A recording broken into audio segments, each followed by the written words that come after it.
Acharam o livro de Jonas? É meio difícil, né? Algumas pessoas ficam um pouco perdidas aí, mas eu vou ajudar. Está logo depois de Obadias.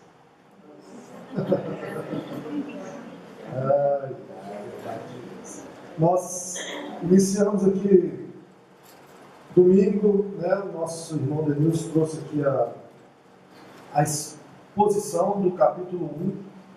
E o livro de Jonas, ele é um livro assim, interessante. Porque tem muitas pessoas que, inclusive, acham que o livro é uma ficção, ou uma alegoria, alguma coisa que foi criada só para contar uma história. Mas não que é realmente um fato. O que seria um problema se não for considerado um fato. Né? Porque Jesus citou o profeta Jonas e se assemelhou a ele de forma que,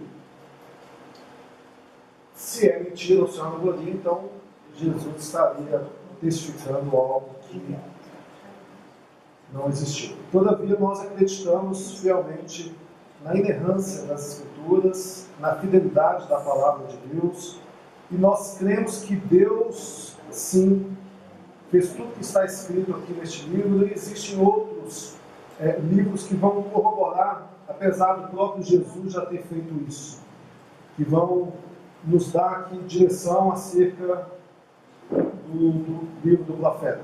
Amém? O que a gente pode aprender lendo um livro como esse do capítulo, como Jonas, 4 capítulos, uma carta escrita ao povo judeu, ao povo hebreu, para nós aqui, depois de 2.900, quase 3.000 anos, o que a gente pode trazer para nós aqui hoje, uma leitura do profeta Jonas? A gente sabe que é uma história bem conhecida, desde pequeno a gente na escola aprende, na escola bíblica, criança tem uma facilidade muito grande de ouvir sobre essa história, por todo o cenário enigmático e principalmente do acontecimento único de um homem ser engolido por um peixe. E então, se a gente, olhando para a história, contando uma história que é de fácil conhecimento de todos, nós temos aqui um compromisso que é de tentar edificar a vida de vocês, exortar ao mesmo tempo, consolar, instruir, para que você saia daqui amando mais a Jesus do que você entrou. De forma que, se você não estiver saindo, ou das duas uma, ou nós estamos compartilhando a mensagem errada, ou não tem fogo suficiente no nosso coração, paixão, amor por Deus, e isso está ardendo no coração de vocês também. Então, das duas, o problema está sempre em nós. Jamais na palavra, jamais no Espírito Santo. E nós, que eu falo com vocês também, né? De repente não tem interesse nenhum, mas que em nome de Jesus tenha interesse aqui nessa noite, da parte de todos nós. Amém? Feche os olhos. Pai, obrigado, porque nós vamos compartilhar aqui a Tua palavra. E nós te pedimos direção, nós te pedimos graça, misericórdia, e que a bênção do Senhor seja sobre a vida da Tua igreja.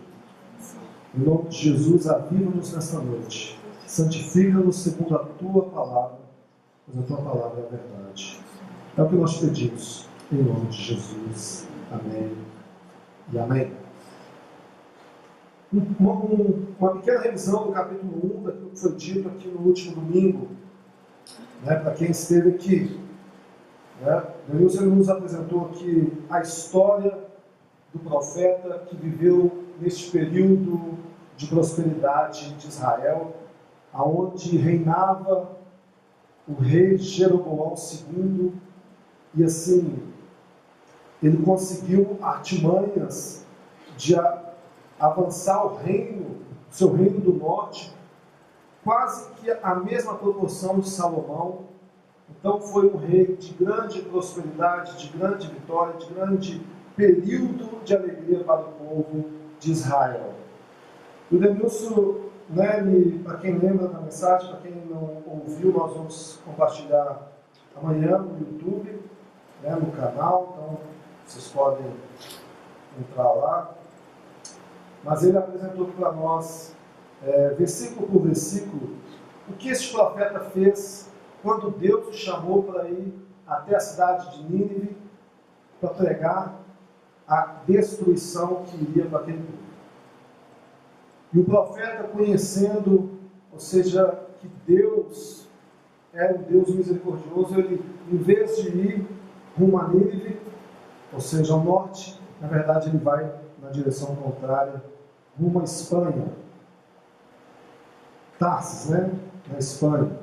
E o que acontece é que ele está naquele navio, os marinheiros então começam a perceber aquela tempestade só aumentando, e num certo momento eles procuram, né? Ou seja, aquelas pessoas que estavam lá, os que estavam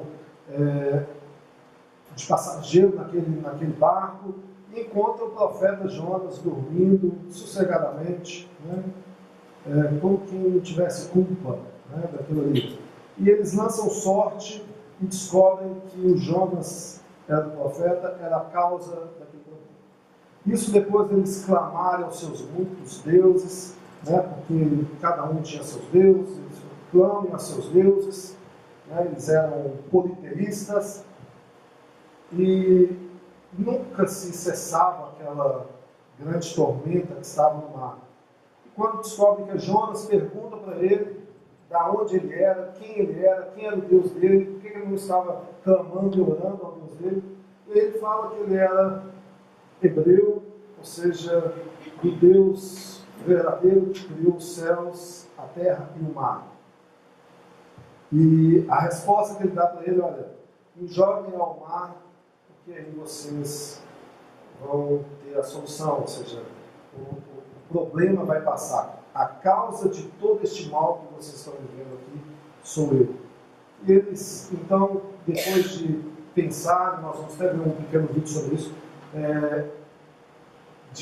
poxa, nós vamos matar um sangue inocente, essa culpa vai vir sobre nós, né, o Deus pode vir nos cobrar isso, mas eles acabam lançando Jonas ao mar, e realmente o mar se acalma, acaba aquela tormenta, acaba a tempestade, e aí eles reconhecem realmente o Deus dele, é o Deus verdadeiro, e eles falam, nós vamos fazer aqui agora um voto ao Senhor, vamos oferecer sacrifícios a Ele, e o que acontece é que aqueles marinheiros conhecem o Deus verdadeiro por meio de uma circunstância de grande terror, mas em que eles ouvem ali também o profeta e Deus o salva. Deus então providencia que um peixe venha e engula, né, ou seja, Jonas. E ele fica dentro do peixe por 3 dias e por 3 noites. Amém? Amém. Quando a gente estuda um pouco as Escrituras, vai ver ali no período em que ele viveu, de 793 a 753 antes de Cristo, os assírios vai vir logo depois, lá em 722 a.C., vai vir e destruir, né, a Israel. É impressionante, é esse mesmo povo que Deus estava mandando e salvar. Né? Uma curiosidade, o nome de Jonas, do hebraico, significa pomba. Poderia ser a mensagem, o mensageiro. Né? Só para curiosidade de vocês. Outra curiosidade é que ele é contemporâneo de Oséias e do nosso querido profeta Amós. Oséias era o profeta do Reino do Norte e Amós era o profeta do Reino do Sul. Você já sabe essa diferença? Reino do Norte, Israel. Reino do Sul, Judá, Jerusalém. Amém? Lá em 2 Reis, capítulo 14, deixa eu ler rapidamente. Se você quiser, você pode abrir também. 2 Reis, capítulo 14, versículo 23. Está escrito assim: Jeroboão II, filho de Joás, começou a reinar em Israel no 15º ano do reinado de Amazias, filho de Joás, rei de Judá, e reinou em Samaria por 41 anos. Fez o que era mal aos olhos do Senhor. Não se afastou dos pecados que Jeroboão, filho de Nebate, havia levado Israel a cometer. Jeroboão II recuperou os territórios de Israel entre Lebo-Ramate e o Mar Morto, conforme o Senhor, o Deus de Israel, havia anunciado por meio de Jonas, filho de Amitai, profeta de Gade-Hefer. Amém?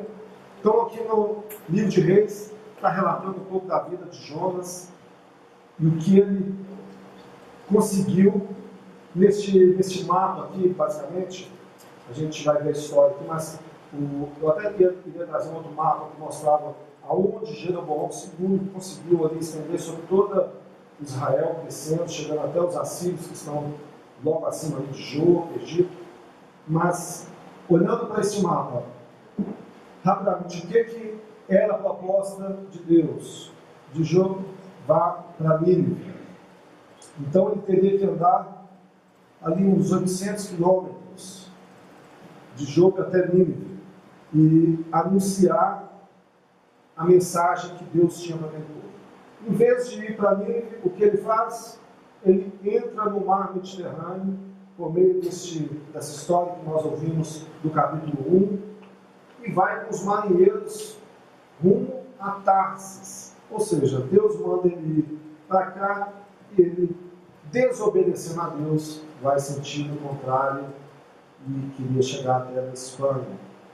O que Deus fez ali então no meio do caminho? A história fantástica que nós temos dele ser jogado ao mar e o peixe engolido. Quando o peixe então engole, o peixe novamente o vomita ali na terra e ele tem que caminhar até Nínive dessa vez. Amém? É uma história fantástica, isso é fato. Mostra como que um profeta de Deus conseguiria mudar a história de uma nação inteira com uma mensagem do Deus verdadeiro, levando todo aquele povo ao arrependimento. Todo o povo, não somente um, todo o povo. E com uma mensagem simples: Deus vai destruir tudo isso aqui se vocês não se arrependerem. O fato que, olhando para Jonas, que sai, foge ali, em vez de cumprir a vontade de Deus nesse momento, Jonas, como foi citado ali no livro de Reis, era um homem ativo no ministério, um profeta conhecido, alguém que tinha lá as palavras proféticas ouvidas pelo reino de Jeroboão, e a gente vê que inclusive esse reino cresce, como nós já falamos, e nós vamos ver na história desse livro, pelo menos esses 4 capítulos, mas resumindo um pouco aqui, sobre a obediência de Deus, a misericórdia de Deus, a graça salvadora de Deus e principalmente a sua soberania. Amém? A passagem, 2 Reis 14, 23, pode anotar para ler depois, 2 Reis 14, mas o fato é que nós vamos ler nessa história de Jonas como que Deus foi misericordioso com o povo que não era o seu povo. Isso ali, de repente, foi a grande dificuldade para Jonas, porque o povo hebreu tinha aquilo para si: Deus é o nosso Deus, nós somos o povo da aliança. E agora Deus está querendo salvar aquele povo lá, que é um povo idólatra, que é um povo mau, que é um povo que pratica maldade, ou seja, eles adoram seus ídolos, seus falsos ídolos, e agora Deus está querendo salvá-lo. Essa é a história. É bem comum para os nossos dias de hoje. Eu nem iria fazer aplicações nesse primeiro momento, mas só para lembrar, às vezes a gente olha para algumas pessoas aí fora e às vezes a gente acha que elas também não são merecedoras de conhecer a Cristo, de serem salvas, porque a gente tem alguma coisa contra elas, ou ela fez alguma coisa contra a gente, ou elas são extremamente más. Dependendo da sua cosmovisão ou do grupo que você frequenta, você vai olhar com um certo preconceito para aquele grupo. E a história vai nos mostrar que Deus olhou para aquele povo e salvou aquele povo ali, teve misericórdia. E sabe aquele povo? Somos nós. Às vezes a gente esquece disso, né? Nós somos o povo gentio que foi enxertado na oliveira por meio da obra de Cristo. E a figura de Jonas vai mostrar, ou seja, ele voltando ali à terra, sendo cuspido ali depois de uma possível ressurreição, a mesma figura de Cristo, que também por 3 dias esteve na terra, morto, ou seja, e voltou. 120 mil pessoas vão se arrepender naquela história. É interessante quando a gente concilia com histórias semelhantes. Jonas ficou ali alguns dias na cidade, na capital, da Síria, em Nínive. E alguns dias foi o suficiente para salvar mais de 120 mil pessoas, com uma mensagem ruim. Noé, todavia, passou mais de 100 anos anunciando a mensagem e conseguiu salvar somente a sua família. Isso serve para nos mostrar o quanto que a soberania de Deus é que está à prova da mensagem, e não o mensageiro, não os métodos, não os instrumentos. Ou seja, Deus é quem faz como Ele quer, do jeito que Ele quer, porque Ele é soberano. Eu vou mostrar um vídeo aqui.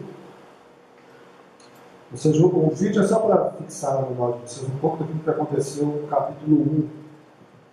E o que nós vamos ver no capítulo 2. O capítulo 2, na sua Bíblia, deve estar a oração de Jonas, a oração de peixe, enfim.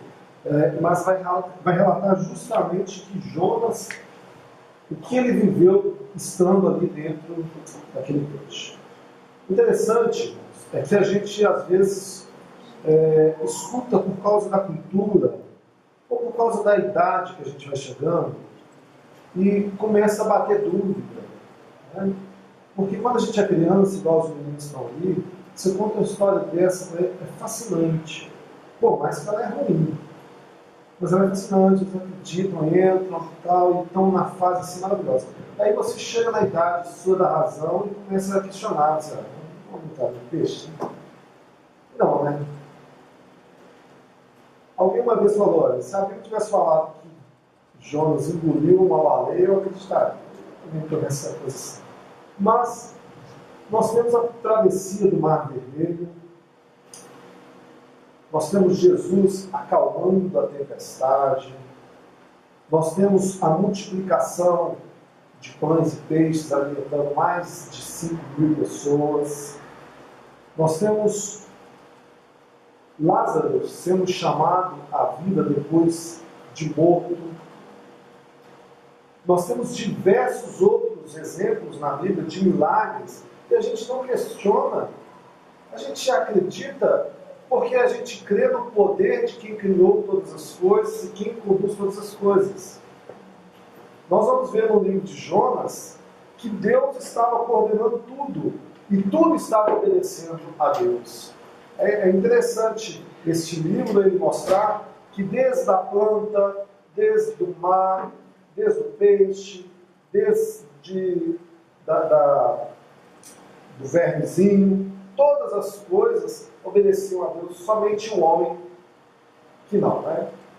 Mas é interessante quando a gente vê aquele relato ali e ver aqueles homens, então, tendo um conhecimento de quem Deus é. Às vezes nós passamos por algumas circunstâncias e Deus nos leva até elas e é uma oportunidade das pessoas conhecerem a Cristo.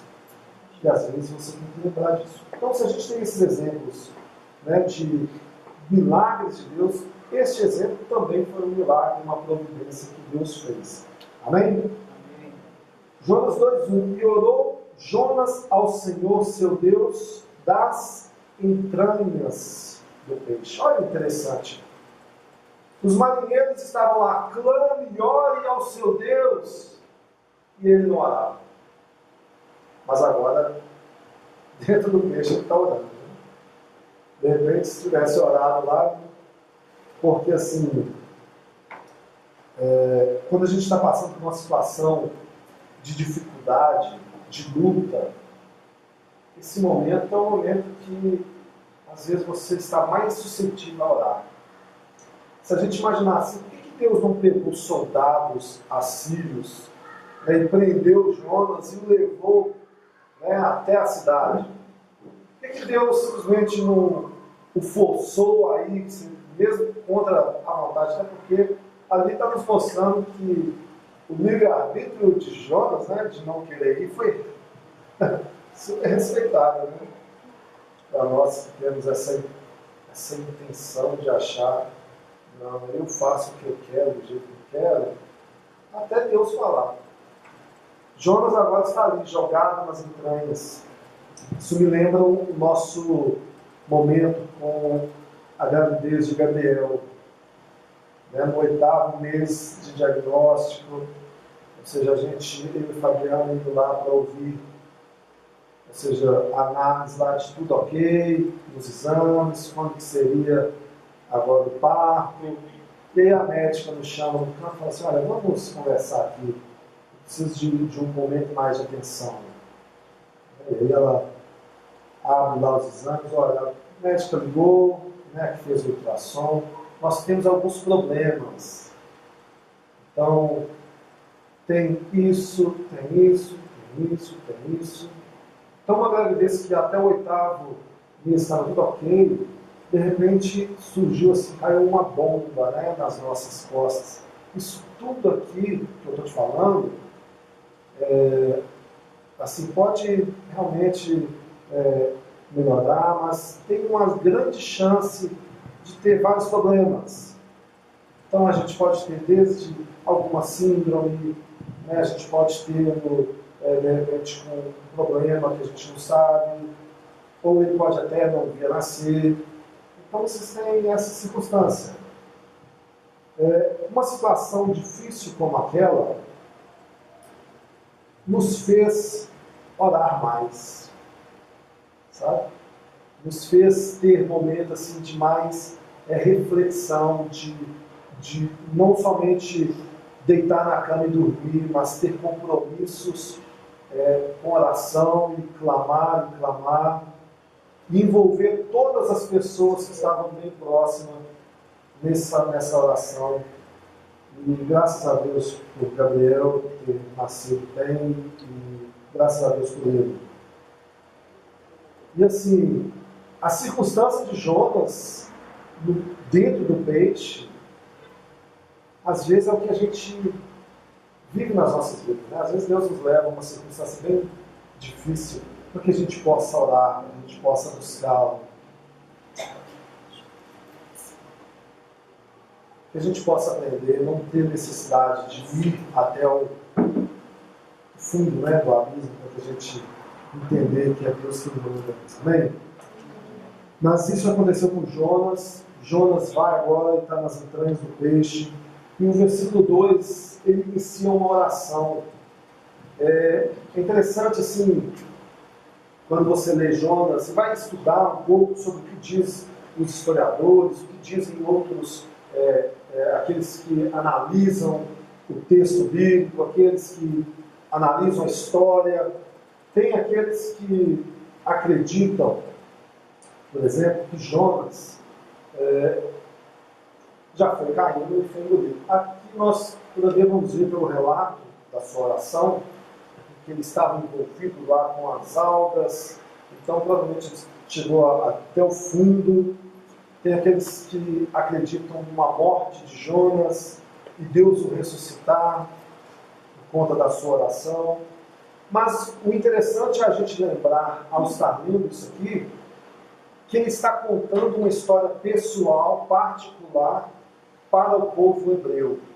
Amém? Depois de já ter ocorrido, depois ele já ter vivido. Então, é lógico. Estava lá com o gravador, né? E muito bem com a caneta aí no papel, dentro do peixe, mas só para entendimento que é ele sendo o autor, ele está escrevendo para eles depois essa história. Isso vai trazer para eles algumas associação daquilo que é comum ao povo judeu. Por exemplo, na minha angústia clamei ao Senhor e Ele me respondeu. A continuação é a mesma coisa do que ele acabou de dizer, mas com palavras diferentes. Do ventre do inferno gritei e tu ouviste a minha voz. Percebe que ele fala a mesma coisa 2 vezes? Isso é comum na literatura, na forma de escrita do povo hebreu. Eles dizem em repetição. É por isso que você vai ver, por exemplo, nas escrituras, Senhor, Senhor, né, santo, santo, ou em verdade, é uma forma comum da escrita do povo hebreu, e ele está dizendo a mesma coisa. Então ele está dizendo, olha, eu estou na minha mais profunda angústia, eu estou vivendo um momento aqui de terror, eu estou, como algumas traduções dizem, no inferno. E o Senhor ouviu a minha oração. Isso para nós também é importantíssimo. Porque nós estamos aqui, às vezes a gente acha que Deus não nos escuta. Deus não tem mais compromisso conosco.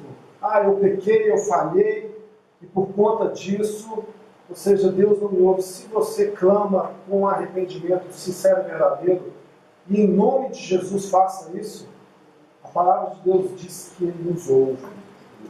Amém?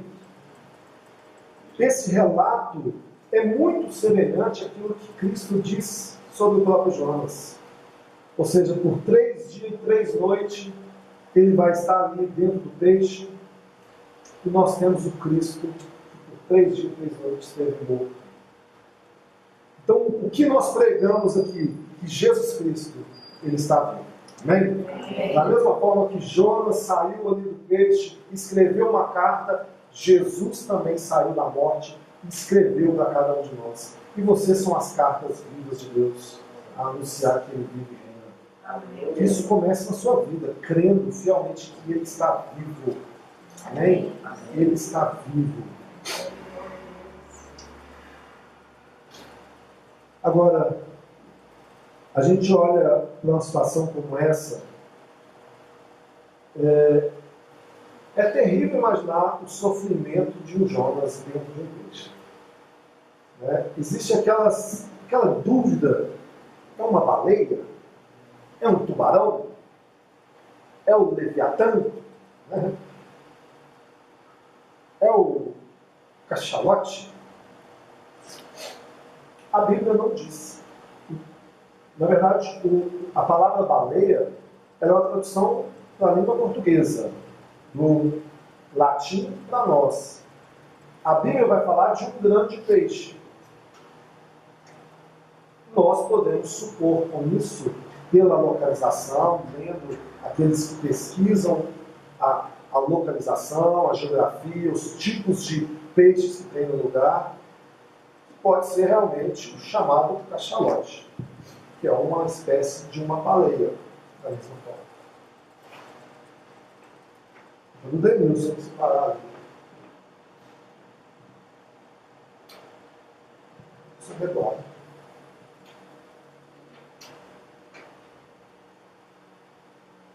Amém? Então, assim, nós acreditamos um grande peixe. Amém? Que é peixe, a gente sabe que é. Recentemente, um peixe engoliu aí um homem. Vocês viram isso? Não? Procura lá no YouTube, gente. Tem um monte de peixe engoliu. Tem um que cuspiu, né? Tem um outro que ficou dentro do peixe. Daí é um historiador. Né? É recente o caso. Ele estava agonizando lá dentro do peixe. Assim. E aí o pessoal falou assim: olha, evidenciando a história lá, bíblica do Jonas, né? Mas nós não precisamos, a nossa evidência tem que ser a fé. Né? Versículo 3 ao 6, olha o que está escrito: porque tu me lançaste no profundo, no coração dos mares, e a corrente das águas me cercou. Todas as tuas ondas e as tuas varas têm passado por cima de mim. E eu disse: lançado estou diante dos teus olhos. Todavia, tornarei a ver o teu santo templo. As águas me cercaram até a alma.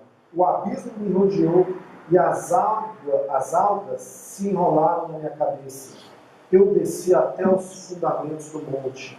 A terra me encerrou para sempre com os seus ferrolhos, mas tu fizeste subir a minha vida da perdição, ó Senhor meu Deus.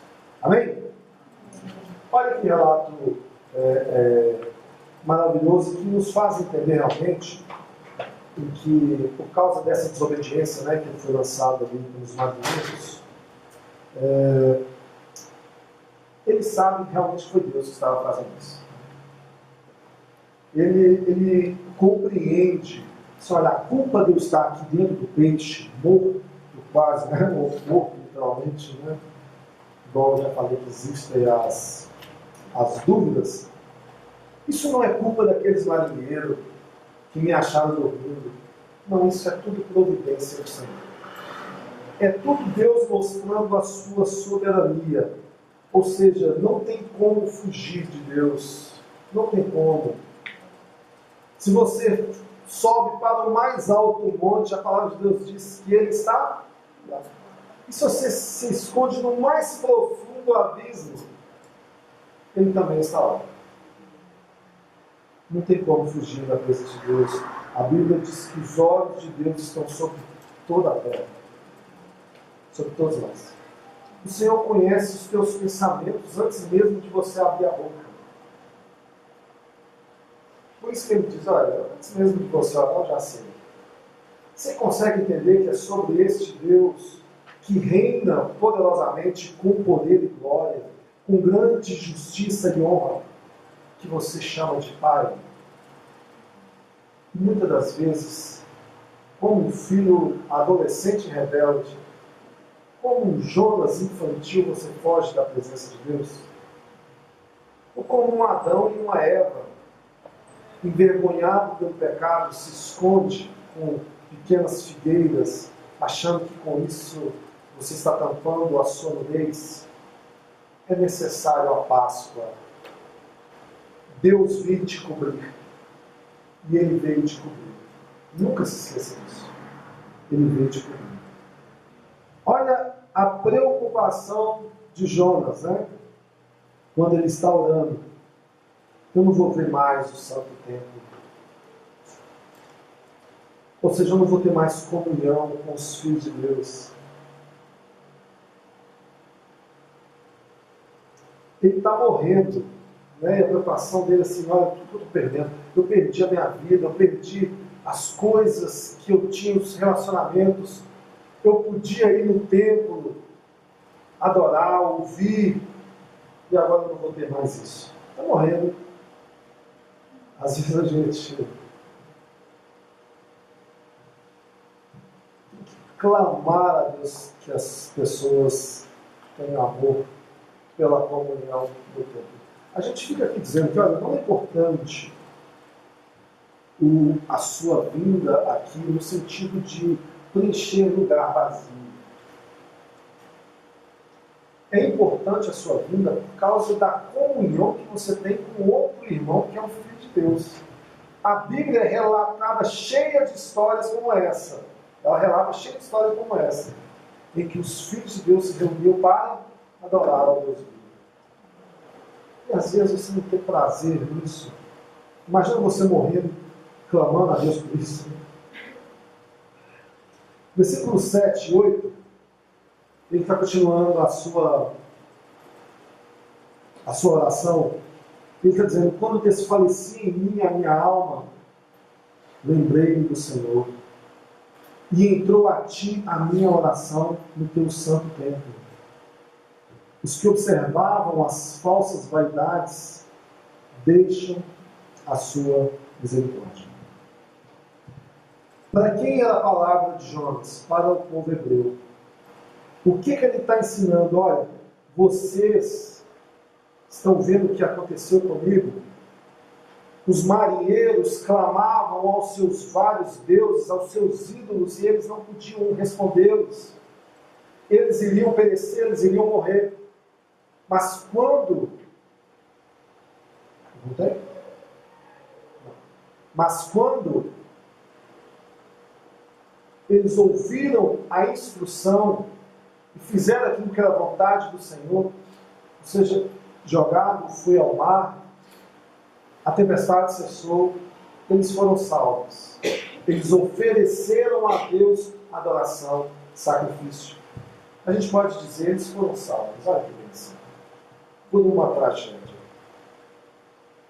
Eu falei no início que de repente Deus podia pegar ali um soldado assírio ou algum soldado judeu mesmo, um hebreu, e levá-lo à força. Mas Deus queria salvar também aqueles marinheiros. Às vezes você está numa circunstância bem distante, bem fora da rotina da sua vida, e é a oportunidade daquelas pessoas conhecerem ao Deus verdadeiro.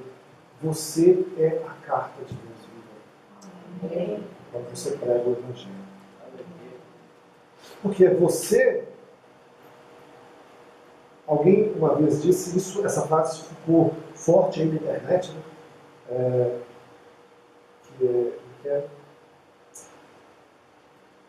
pregue o Evangelho e, se necessário, use palavras. É bonito.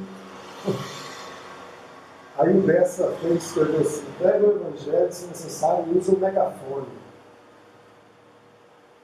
Porque as pessoas têm que ouvir o Evangelho. Se as pessoas olharem para mim e tentar ver em mim apenas o Evangelho, elas não vão ver o Evangelho. Porque elas vão me ver no momento do dia mal, no momento da preguiça, no momento da desobediência ou da idolatria. Que Evangelho é esse? Agora, o Evangelho não. O Evangelho eu vou anunciar a vida de alguém que é santo. E é Jesus. Ele não tem pecado. Ele não tem falha. Ele é o homem perfeito. É o que nós falávamos aqui na sexta, no encontro dos homens. Jesus é o modelo de homem perfeito. E aquele homem perfeito orava. Nós precisamos de orar também, mas anunciar que este homem perfeito, ele salva, ele continua vivo, ele continua reinando e ele vai voltar. Você tem que anunciar isso. Amém? E o que ele está ensinando então para aquele povo hebreu? Observam as falsas vaidades, observam essas buscas à idolatria que acontecem no meio de vocês. O povo hebreu sempre foi corrigido da parte de Deus pelos profetas: abandone a idolatria, abandone a busca por ídolos e busque ao Senhor verdadeiro. Amém? Negá-lo é pecado, irmãos. E chegamos no versículo 9 e 10. Ele diz: mas eu te oferecerei sacrifício com a voz do agradecimento. O que votei, pagarei, pois do Senhor vem a salvação. a salvação. Falou, pois, o Senhor ao peixe, e este vomitou a Jonas na terra seca. Ao Senhor pertence a salvação. Amém, irmãos? Olha que soberania. Depois de tudo que vai acontecer no capítulo 3 e 4, em que Jonas vai ver a salvação, ele está escrevendo aqui para o povo hebreu, dizendo o seguinte: olha, a salvação não depende de mim, não depende de nós, de quem quer, mas do Senhor, que dele vem a salvação. Ele foi lá e salvou aquele povo. Ele foi lá e nos salvou. Porque ele quis. Não é porque a gente quer. Nem você mesmo consegue se salvar. Se você pensa, eu consigo sim, você já está perdendo a sua salvação. Porque você está confiando na carne, na força do seu braço. E a Bíblia diz: maldito é o homem que confia no homem, faz do seu próprio braço a sua força. Antes, bem-aventurado é aquele que confia no Senhor, ele será como a árvore plantada junto aos ribeiros, ao seu fruto, ele está sendo alimentado. Amém? Deus salvou miraculosamente a Jonas, porque ele quis. Para Jonas, os ninivitas, eles não mereciam ser salvos, né? Só que para ele agora o caminho é diferente. Eles foram salvos, porque somente Deus pode fazer isso. Versículo 10. Falou, pois, o Senhor ao peixe, e este vomitou a Jonas. Às vezes a gente acha que quem conversa com peixe é o Aquaman, né? A ficção é o Aquaman para quem gosta de descer, é o Namor para quem gosta da Marvel. Tem mais algum? Mas nós estamos vendo aqui, Deus conversa com o peixe. Deus conversou com a planta, Deus conversou com um vermezinho. Todos obedeceram o princípio e a vontade de Deus. Somente o homem não. E aí a gente traz para nós aqui hoje.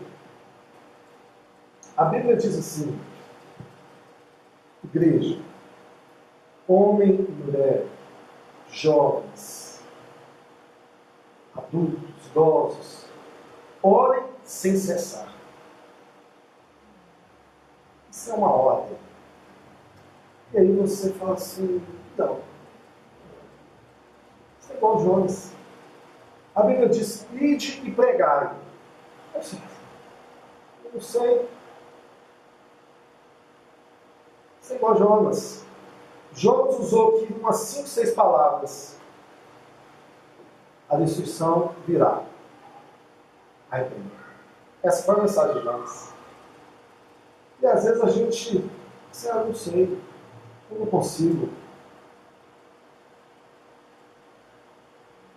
Nicodemos, ele, falando sobre o tema, ele fala interessante, olha, peixe vomitou Jonas porque Jonas era um profeta indigesto.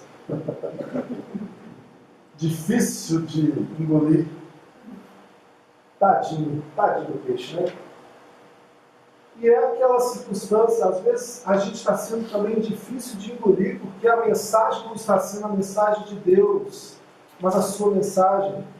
Sabe você olhar para uma pessoa e querer que ela escute aquilo que você quer dizer e não o que a Bíblia diz? Ou você às vezes achar que você tem que adaptar o Evangelho a uma vontade? Não faça isso, pregue o Evangelho.